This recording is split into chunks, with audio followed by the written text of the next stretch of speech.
நம்ம பேசக்கூடிய வார்த்தைகள் அடுத்தவங்க மனசை காயப்படுத்தக்கூடாது. அவங்களுக்கு நம்ம எதுவும் கஷ்டம் குடுத்துறக்கூடாது. அவங்க நமக்கு எந்த அளவு முக்கியம் அப்படின்னு மத்தவங்களுக்காக ஒவ்வொரு விஷயத்தையும் பார்த்து பார்த்து செய்றதுனாலயோ என்னமோ தெரியல. நமக்குன்னு கஷ்டங்கள நம்மள சுத்தி இருக்கிறவங்க ஏதோ ஒரு விதத்துல நமக்கு குடுத்துக்கிட்டே தான் இருக்கிறாங்க. அதனால இதுவரையும் மத்தவங்களுக்காக நம்ம விட்டு குடுத்து வாழ்ந்து இழந்தது எல்லாமே போதும். இனியாவது நமக்காக வாழலாம். நமக்கு புடிச்ச மாரி வாழலாம். அட்லீஸ்ட் ஒரு மன திருப்தியாவது நமக்கு கிடைக்கும்.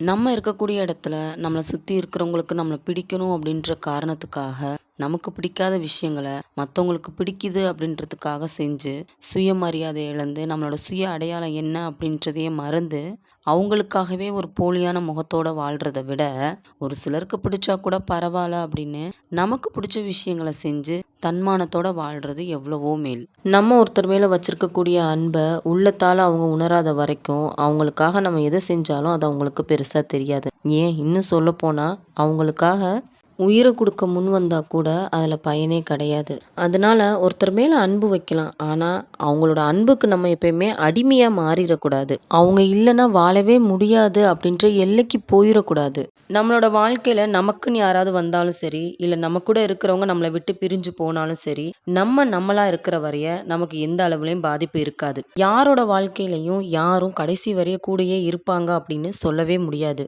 அது மட்டும் இல்லாம நம்மளோட வாழ்க்கையில சில தருணங்கள நம்ம தனியா தான் கடந்து வரணும். ஏன்னா, சூழ்நிலைகள் மாற மாற நம்ம கூட இருக்கக்கூடிய மனிதர்களும் மாறிக்கிட்டே தான் இருப்பாங்க. அதனால முடிஞ்ச வரைக்கும் அடுத்தவங்கள நம்பி வாழாம, உங்களுக்கு தோண நீங்க தான் அப்படின்னு நெனச்சு வாழ்ந்து பாருங்களேன். உங்களுக்குள்ள நெறைய மாற்றங்கள் ஏற்படும்.